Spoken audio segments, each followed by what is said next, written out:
Okay, whenever you are ready.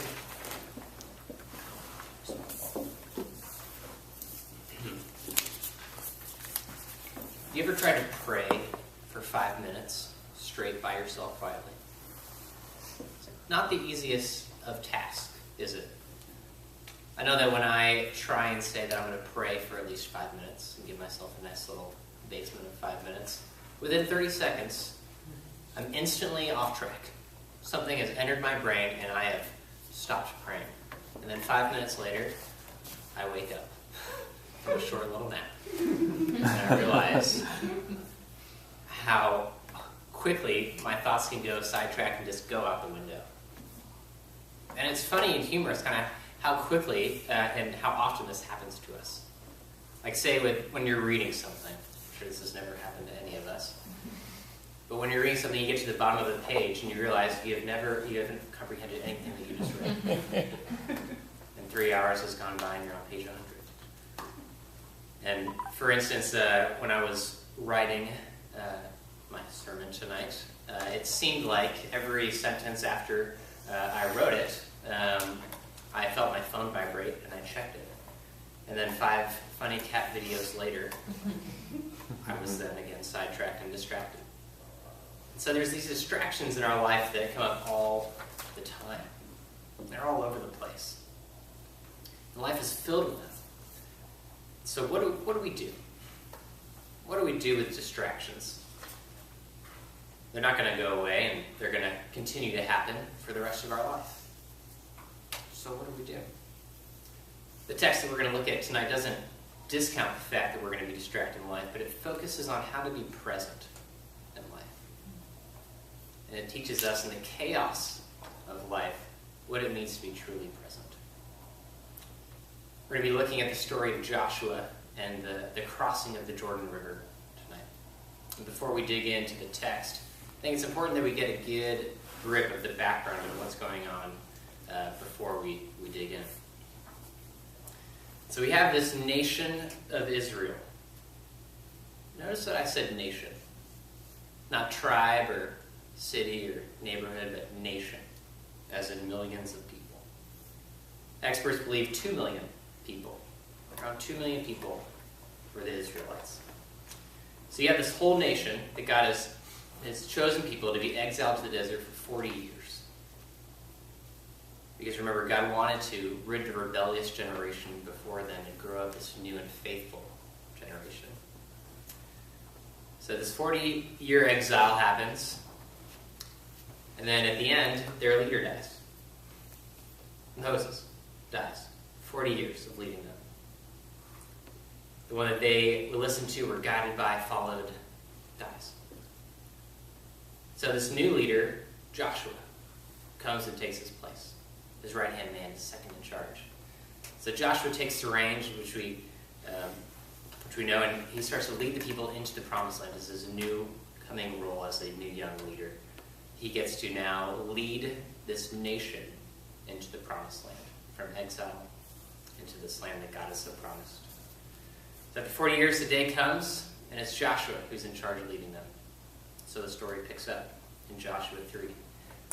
You don't have to follow along. I may even encourage you not to. Because we're going to be looking at the text a little differently tonight, but if you want to, we're going to be in Joshua 3, verses 7 through 17. So to begin, Joshua 3, verse 7 through 8. The Lord said to Joshua, "Today I will begin to exalt you in the eyes of all Israel, so they may know that I am with you as I was with Moses. Tell the priests who carry the Ark of the Covenant, when you reach the edge of the Jordan's water, go and stand in the river." The Lord speaks to Joshua, and he says, "I will exalt you. I will show these people that it is I who am really with you. It's I who really called and appointed you." It must have been quite relieving for Joshua, would it not? He's just inherited this new position. He's in charge of a nation. And he hears God speaking to him, "I'm going to now grant you legitimacy amongst your people." I think coming from a leader like Moses, having to follow in his footsteps, I would imagine there'd be quite a bit of comparison for good old Joshua. having to live up to everything that Moses did and trying to gain credibility amongst these people to follow him. God now wants to grant him some legitimacy and exalt him. So he instructs Joshua how to cross into the promised land. Yet one small detail is in their way. They seem to have forgotten. And that would be the river, the Jordan River, of course. And so they needed to cross this river. And something that's kind of funny in this is that it doesn't seem like the Israelites were really planning on this happening. If you read the story as a whole, you're kind of looking at it like, man, I don't think they really did have a plan. I think they knew where they were coming from. They knew where they were going. I don't know how they were going to really do it. And it's almost humorous.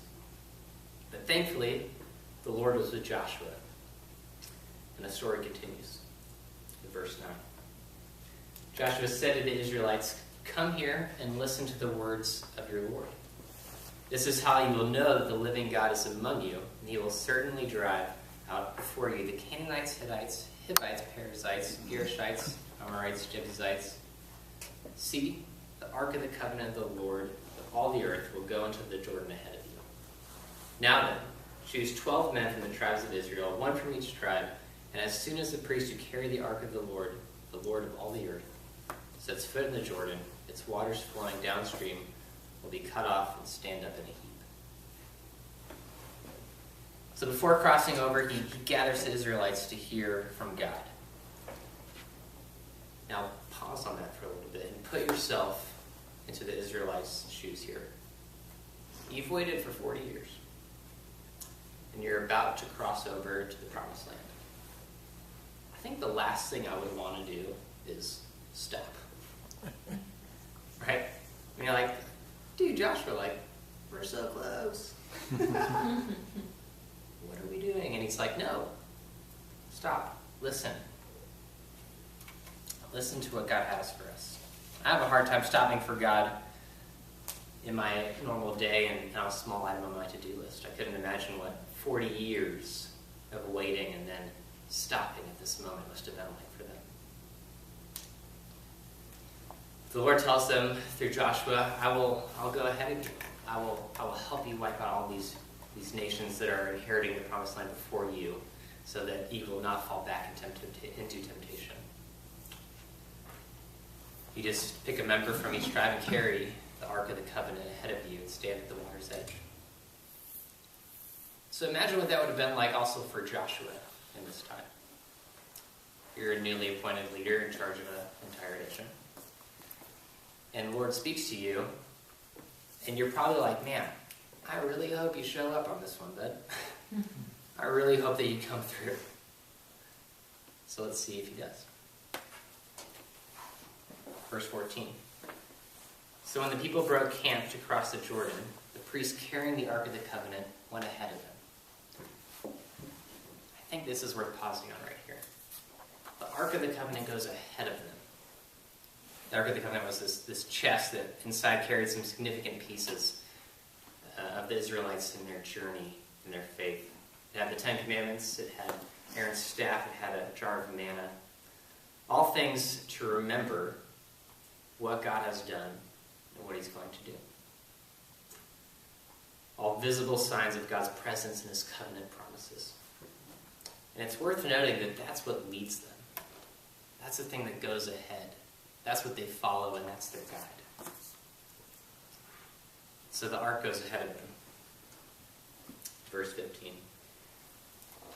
Now the Jordan is at flood stage all during harvest. Harvest was springtime in the Jordan, and the Jordan River in itself is about 50 to 60 yards wide during a normal outside of spring. So half a football field. However, during harvest time, experts would believe that it would be about twice that width. About a football field in width. So it's not just this calm river either. It's this raging force of water that lies ahead. So he says, go and stand at the water's edge. Yet as soon as the priests who carried the ark reached the Jordan and their feet touched the water's edge, the water from upstream stopped flowing. It piled up in a heap a great distance away at a town called Adam, in the vicinity of Zarethim, while the water flowing down the sea of Arabah, that is the Dead Sea, was completely cut off. So these priests carrying the ark step into the water, and way upstream, the water piles up. The text tells us in a town called Adam. Now they were crossing the Jordan around by Jericho. Joel, you may want to tilt the camera here for this one. I'm going to draw this out because it's quite helpful to see on the map. We have the River of Jordan, very accurate size and all of that. The town of Adam was right up here. And down here in Jericho is where they were crossing. This distance was about 20 miles. So when the priest here stepped foot in the water's edge, up here, 20 miles north, is when the water is cut off. When it's harvest season, the fastest that the water will move is around 10 miles an hour. I did look it up. And so if when they step in, the water's cut up here, it's traveling 10 miles an hour, math experts. 2 hours for the water to go by them and then clear up and dry. 2 hours. A long time. I think if the Lord told me something, I would be waiting I wouldn't wait too long. I wouldn't even wait 2 minutes sometimes. 2 hours. They stand faithfully at the water's edge. I don't think that was by mistake either. I think the Lord was asking them to step out in faith first and then wait trustfully and faithfully. So we continue. The water stops flowing, was completely cut off, and so the people crossed over opposite Jericho. The priest who carried the Ark of the Covenant of the Lord stopped in the middle of the Jordan and stood on dry ground, while all Israel passed by until the whole nation had completed the crossing on dry ground. A cool picture. I didn't really notice that until I reread it again a few days ago, that the ark stopped in the middle of the Jordan and waited for the entire nation of Israel to pass by. And it was a symbol, I think, to them that Christ is the center of their life. To remember that Christ is the center. That whatever is happening has happened in the past for you in your exile. What's going to happen in the future in this promised land. Remember that Christ is the center. What a great symbol of God's faithfulness and his promise. I think it's interesting, though, to note the way in which God delivers his people to the promised land. Right? Like, why didn't he just freeze the Jordan River over and they just skated across? Or why didn't he just send a bunch of clouds down and they could just simply walk over? Why do it in such a way as this? Well, it certainly bears a lot of resemblance to what we've heard earlier with Moses in the Red Sea, does it not? And I think God, again, doesn't do this by mistake, of course. I think he does a pretty similar miracle to prove that as God was with Moses, he is also with Joshua. It's almost this unmistakable evidence that God was with Joshua in the same way that he was with Moses. So the people would know, okay, this dude really is called by God to be our leader. Which I think is so cool. What a great demonstration of faith and God's love and his power. And there's so much in this story, we can go so many ways that I would love to. But I want to focus on just one piece tonight. And that would be the practice of pausing in life. The practice of stopping and listening, which is just so fun. And with so many distractions in our life, we can easily get off track and become the center of our own lives. I think we can learn from Joshua here that in all the chaos, the thing we need most is to stop and listen, because there is a God who is speaking. Have you ever taken inventory of where you find most of your thoughts? I know for me, when I think about the things that I think about, it's a weird statement. When I think about the things that I think about, I either find my thoughts really consumed about the future or really concerned about the past. I think for the future, I'm either really excited for an event that's going to come up, an adventure or a trip, or I'm really nervous about something in the future, a conversation I need to have, a sermon I need to give, something I need to do. I find a lot of my thoughts looking forward in the future. But I also notice that I dwell on the past a lot too. Either things that I have done, things I haven't done, things I said, things I wish I didn't say. Not that we've ever done that. But I find myself, my dreams, my excitements, my worries, my thoughts, everywhere. All over the place. Except in the present. I would be pretty similar to the Israelites in this story. We could find them easily waiting in anticipation for what lies ahead, and also dwelling on the past 40 years at the same time. I would imagine their minds would be everywhere. They'd be anywhere but present. Yet Joshua calls them to stop and listen. Because the Lord has something for us now. We shouldn't miss it. But as we know, it's certainly not wrong to look ahead. We're in a season of looking ahead, as we know, and as we call Advent, the coming, the hopeful preparation of Christ's return. And what I love about this season of Advent and how it correlates with this story so well is that the past, yet also what's to come in the future, changes how we live today. What God has done in the past and what he's going to do in the future don't just stay there, but change how we live today. Right? Instead of throwing our excitement about the future or the lessons that we learned in the past away, we need to ask, how can those influence our life now? Pope Francis recently shared this past Sunday on the beginning of Advent, and he challenged the audience in this season to reflect on contrast between our daily routine and the unexpected coming of the Lord. And he said this: "We are called to enlarge the horizons of our hearts, to be surprised by the life that is presented each day with its newness. In order to do this, we need to learn to not depend on our own securities, our own established plans, because the Lord comes in an hour which we don't imagine." I think knowing that God is coming is a wonderful thing. That's a really wonderful thing, as we just heard.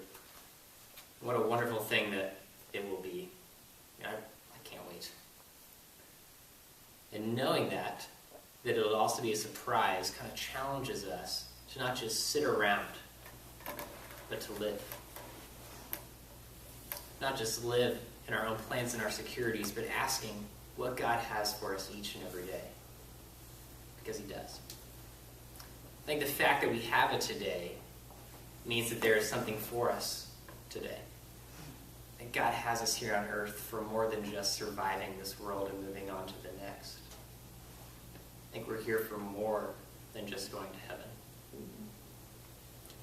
I think the beauty in all of this is that it's different for all of us. We'd love to tell you what your adventure is today and tomorrow.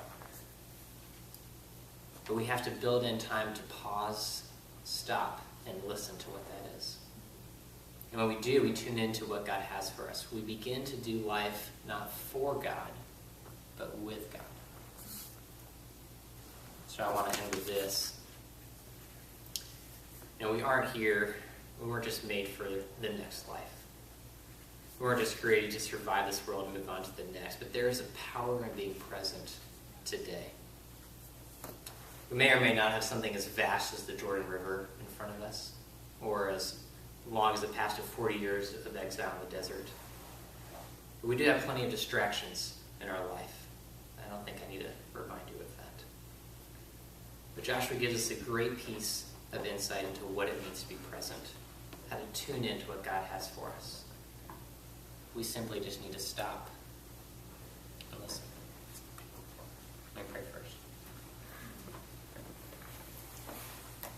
Father, I thank you that you are a speaking God, that you are not quiet, and that you direct us, Lord, and that you guide us. Thank you that what you've done and what you're going to do impacts us today. Would we tune into that, or would you bless us tonight, God? Thank you for tonight. In your name, amen.